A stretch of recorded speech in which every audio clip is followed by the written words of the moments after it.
Mən məsəl üçün o dövrün sənətkarları ilə Elxan Mansurov, Əhməd Bakıxanov, Qurban Pirimov, mən bunlarla həmsöhbət olmuşam. Və həmsöhbət olduğundan başqa mən bunların, yəni ki, tələbələrlə olmuşam, eyni zamanda Bəhram müəllimidir. Bəhram müəllimə mən yaxın olduğum üçün gedirdim Filarmoniya bağına, həsədlə baxardım, yəni məni tanıyırdılar. Mən onların yanında heç nə idim. Çünki onlar böyük musiqilər, onlar Elxan Mansurov, Hacı Olsun, Hacı Məmmədov, Sərvar İbrahimov, Həbib Bayramov, böyük musiqilər. Mən gələrdim, bir də Bəhram müəllimlə bir dəfə bir epizod danışım, gəldim Bəhram müəllimlə görüşdüm tək. Bunu rəhmətli Sərvar İbrahimov hiss elədi ki, mən onunla görüşdüm, bunlarla görüşmədim. Mənə Sərvar müəllim dedi ki, bizimlə niyə görüşmədin? Mən utandım, cavab vermədim, Bəhram müəllim dedi ki, sən də şeylər bilməzsən.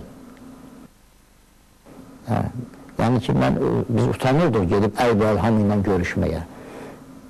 Böyük musiqilərin aramızda böyük pərdə var idi, yəni ki, onların həsəd aparardıq.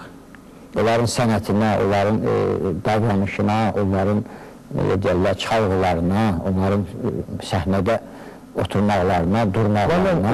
Əl demişkən, əl vermək demişkən, siz yəqin ki, Bəhram əminin əlinizə toxunur. O əlini necə idi onu? Çünki çalanda elə bilirdim ki, pənək kimidir əlləri. Pənəkləri pənək biləngi idi. Əlbəttə, Bəhram əmin çox yumuşaq əlləri var idi.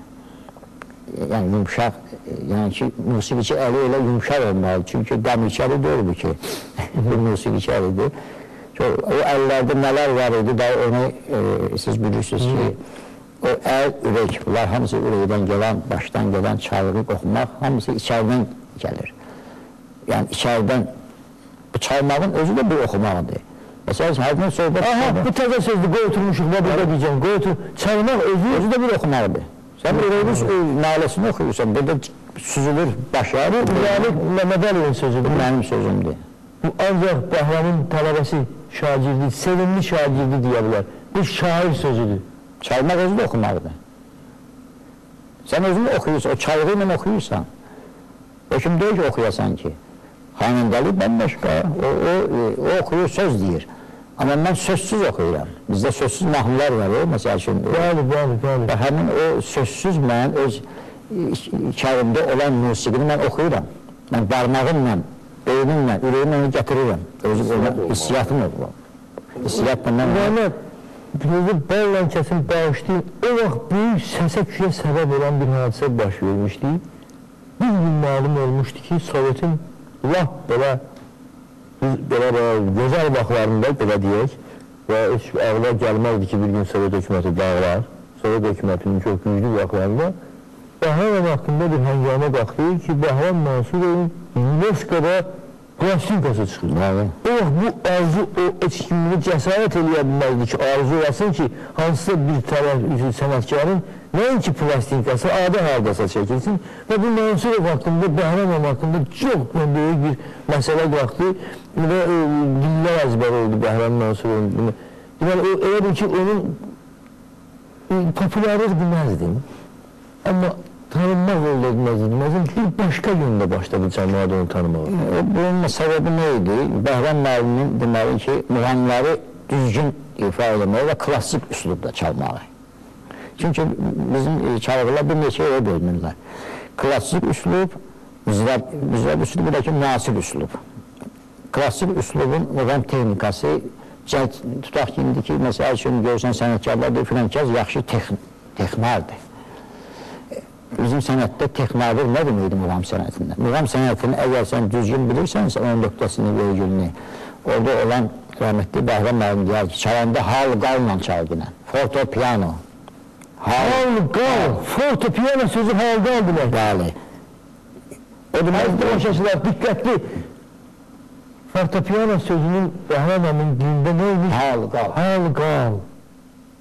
Allah sənə rəhmət versin. Yəni sözüm ondadır ki, o ifa eləyəndə, o ifaçı, Bəhram müəllim, Azərbaycanda öyle parçalanma var, hər kəsin öz yeri var idi. Bəhram müəllim xüsusi yeri var idi.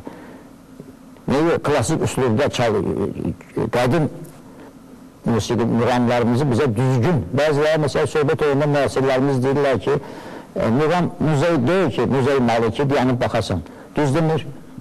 Muzey malında olan bir xalçanı, bir mis qabın sən təzə üslubda düzəldə bilərsənmi? Yox. Gətir. Sən ona ayrı bir, başqa bir məsələ fikirləşib, bir ilmə vura bilərsən və yaxud da ona bir başqa bir cizgi vura bilərsən. O qalmalıdır yerində. Biz onun üstündə iş aparmaq lazımdır. Düz deyirəm Şamillərim. Mən öyle şeylere toxunursunuz ki, dilim söz tutmuyor. Yəni, düz danışmırlar. Bəzən müğamdan söhbət gedəndə müəyyən çünki bunlar özləri ki, klassikadan uzaqdılar. Cəfəngət yollarla istəyirlər ki, öz çalğıların oxumaqları ilə müğamı kiməsə aşılasınlar ki, müğam belədir. Öyle deyir. O var mı ki, Bəhrəm əmində ruhun şad olar, onun tarımda bir nəsə görsədəsiz? Klassik bir. Elxan müəllim çalmadın sonra. Yox, onu Allah görsə.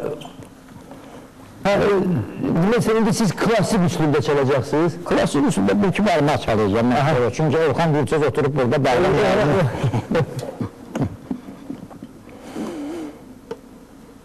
Bismillah.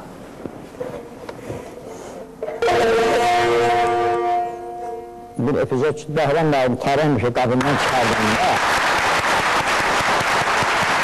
Allah rəhmət qabından çıxardığında götürərdi. Özdə Bəhrəm müəllim simlərini, o simdə olanda mesela biz o simlə çala bilməzdik, qarın simlərdir. Bəhrəm əmidir. Bəli, çünki o biləngə o simlər davam edir. Bizdə bilən yoxdur. Bəli, götürər para bir daha mızraf çəkərdi, belə vurardı, ya deyərdi, hə, köləğinin qıratı.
Bir epizod danışır, bir tardan.